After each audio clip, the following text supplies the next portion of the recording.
அஇஅதிமுக ஆட்சியில் கடந்த 2001ஆம் ஆண்டு முதல் 2006ஆம் ஆண்டு வரை பல்வேறு மின் உற்பத்தி திட்டங்களை தாம் தொடங்கியதாகவும், பின்னர் வந்த மைனாரிட்டி திமுக அரசு தங்கள் சுயநலத்துக்காக இந்த திட்டங்களை எல்லாம் வேண்டுமென்றே தாமதப்படுத்தியதாகவும் முதலமைச்சர் செல்வி ஜெயலலிதா சட்டப்பேரவையில் குற்றம் சாட்டினார்.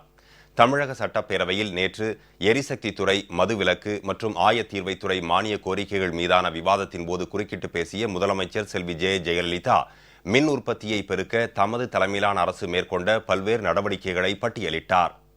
எனது முந்தைய ஆட்சி காலத்திலேயே, அதாவது 2001 முதல் 2006ஆம் ஆண்டு வரையிலான ஆட்சி காலத்திலேயே வல்லூரில் 1500 மெகாவாட், தூத்துக்குடியில் 1000 மெகாவாட், வடசென்னை அனல் மின் நிலையத்தில் 600 மெகாவாட், சிறு புனல் மின் திட்டங்கள் மூலம் 36 மெகாவாட் என மொத்தம் 3136 மெகாவாட் அளவிற்கான மின்சார உற்பத்தி திட்டங்கள் தொடங்கப்பட்டன.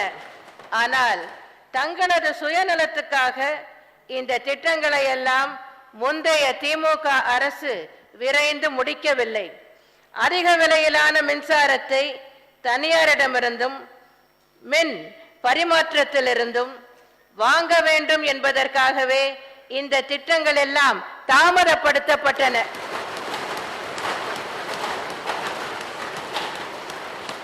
(2011ஆம் ஆண்டு அஇஅதிமுக ஆட்சி அமைந்த பின் பல்வேறு மின் திட்ட பணிகளை விரைந்து முடித்ததோடு வெளி மாநிலங்களிலிருந்து மின்சாரம் வாங்குவதற்கும் நடவடிக்கைகள் எடுக்கப்பட்டன.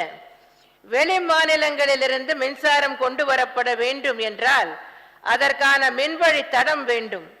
வட மாநிலங்களில் உள்ள மின்சாரத்தை இங்கே பெறுவதற்கு வகை செய்யும் விதமாக மின்வழி தடங்கள் அமைத்திட அஇஅதிமுக அரசு வலியுறுத்தியதன் காரணமாகவே மகாராஷ்டிரா மாநிலம் சோலாப்பூரிலிருந்து திருவலம் இடையேயும் மற்றும் நரேந்திரா கோலாப்பூர் இடையே 765 கிலோவோல்ட் திறன் கொண்ட மின்வழி தடங்கள் அமைக்கப்பட்டு அதன் மூலம் நாம் மின்சாரம் பெற முடிகிறது. இங்கே நிறைவேற்றப்பட்ட திட்டங்கள் மத்திய அரசு திட்டங்களிலிருந்து நமக்கான பங்கு ஆகியவற்றின் மூலம் 4455.5 மெகாவாட் மற்றும் நீண்ட கால மற்றும் நடுத்தர கால மின் கொள்முதல் ஒப்பந்தங்களின் மூலம் 3030 மெகாவாட் சூரிய மின் சக்தி மூலம் 947 மெகாவாட் என மொத்தம் 8432.5 மெகாவாட் மின்சாரம் கடந்த 5 ஆண்டுகளில் கூடுதலாக நாம் பெற்று வருகிறோம். மைனாரிட்டி திமுக ஆட்சியின் போது மின்சாரத்துறையில் என்னென்ன தவறுகள் செய்ய முடியுமோ அத்தனை தவறுகளும் செய்யப்பட்டதாக முதலமைச்சர் செல்வி ஜெயலலிதா குற்றம் சாட்டினார். இந்நிலையில் 2011ஆம் ஆண்டு தாம் ஆட்சிக்கு வந்தவுடன் திமுக ஆட்சியின் நிர்வாக சீர்கேடுகளால் இருளில் மூழ்கியிருந்த தமிழகத்தை மீட்டு ஒளிமயமான தமிழகத்தை உருவாக்கியதாக முதலமைச்சர் பெருமிதத்துடன் குறிப்பிட்டார். மைனாரிட்டி திமுக ஆட்சி இருந்தபோது மின்சாரத்துறையில் என்னென்ன தவறுகள் செய்ய முடியுமோ எல்லாவற்றையும் செய்து மின்சாரத்துறையே குட்டிச்சுவராக்கினார்கள். அவர்கள் செய்ததெல்லாம் தவறு. நாங்கள் ஆட்சிக்கு வந்த பிறகு 2011 முதல் 2016 வரை திமுக செய்த தவறுகளை எல்லாம் சரி செய்தோம். இருட்டில் மூழ்கி இருந்த தமிழ்நாட்டை நாங்கள் ஒளி பெறச் செய்தோம், ஒளிமயமான மாநிலமாக்கினோம். இன்றைய தினம் மின்சாரத்துறை சம்பந்தமாக அவர்கள் என்ன குற்றச்சாட்டு சொல்ல வேண்டும் என்று நினைத்தாலும், என்ன பழி போட வேண்டும் என்று நினைத்தாலும் அது நடக்கவில்லை. ஏனென்றால் தவறு முழுவதும் அவர்கள் பக்கம் இருக்கிறது, சரி செய்த சாதனை எல்லாம் எங்கள் பக்கம் இருக்கிறது.